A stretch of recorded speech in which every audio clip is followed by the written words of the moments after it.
It's becoming even clearer that the devastating California wildfires could have been prevented or at least contained faster.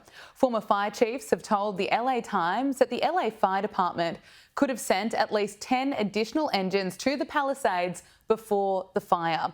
And the Palisades fire toll might not have been as bad if extra engines had been pre-positioned much closer to the most fire-prone areas. Now, joining us now is independent journalist Brittney Hopper, who tragically lost her old home in the fires. Brittney, thank you for joining us. How frustrating is it that we're hearing more revelations, more evidence about how these fires could have been handled so much better? And the LA Fire Department Chief, Crowley, and Karen Bass, the LA Mayor, just refused to respond to the media about this. Yeah, I mean, on a personal note, yes, we got lucky because we did sell our home before moving to Florida. But and so many people weren't as lucky. But on a professional note, I mean, for years I covered wildfires, so many wildfires in the state of California, and I know firsthand that when we knew catastrophic winds were going to come like this, we too were dispatched as reporters. So where were these firefighters in these, vulnerable fire areas, which were in specifically the Palisades? This is just totally mismanagement of just incompetency, in my point of view, by the local and state officials. And it's very frustrating because this is the second largest destructive that has ever happened in our country, in the United States of America. Yeah. It's so unfortunate in so many ways that perhaps it didn't have to get as bad as it did. And it appears that LA Mayor Karen Bass just is as hopeless as ever. I find her posts on social media very strange. She appears to be upbeat. This latest one, she's informing residents that they can meet with 12 different city agencies involved in permits. Take a look.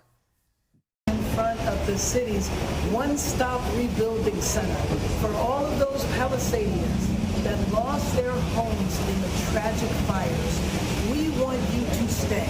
We want to rebuild as fast as possible and in a safe manner. So the one-stop rebuilding center, you can come and meet with 12 different city agencies who are all involved in the permitting and the planning process. So I invite you all to come. Begin the rebuilding process now. Karen Bass has finally admitted that it was a mistake to be overseas, to be in Ghana when the fires broke out. But the damage has been done. What do you make of Karen Bass's leadership post-fires? I just really think that this could have been her moment, her 9/11, so to speak, moment, that empathy, compassion, maybe a tear or two, considering how many people are affected by these fires in California. I mean, in Altadena and the Palisades, thousands upon thousands upon thousands are affected by this. And I actually, just 2 weeks ago, I went back to LA, went to our old neighborhood. I had to see it for myself. I'm telling you, it is not like what we're seeing in the pictures and videos. It is so much worse. It's neighborhood after neighborhood after neighborhood, an entire city gone. And so this could have been her moment as the mayor of the second largest city in the country. Why didn't she shed a tear or two and just show some compassion? She's always having this Joker-like smile on her face. And it's bizarre and it's frustrating. And I think for the residents, it's got to be even more frustrating for them because there's still a lot of questions that need to be answered, in my opinion. And she's not answering those hard-hitting questions. She's deflecting and not taking any accountability, which is, again, just very frustrating. Absolutely. She's not answering questions, especially those reports out of the LA Times. She's refusing to answer those media requests, but then she's posting this video on X as if she's doing something. But, my heart goes out to everyone that is affected by these fires.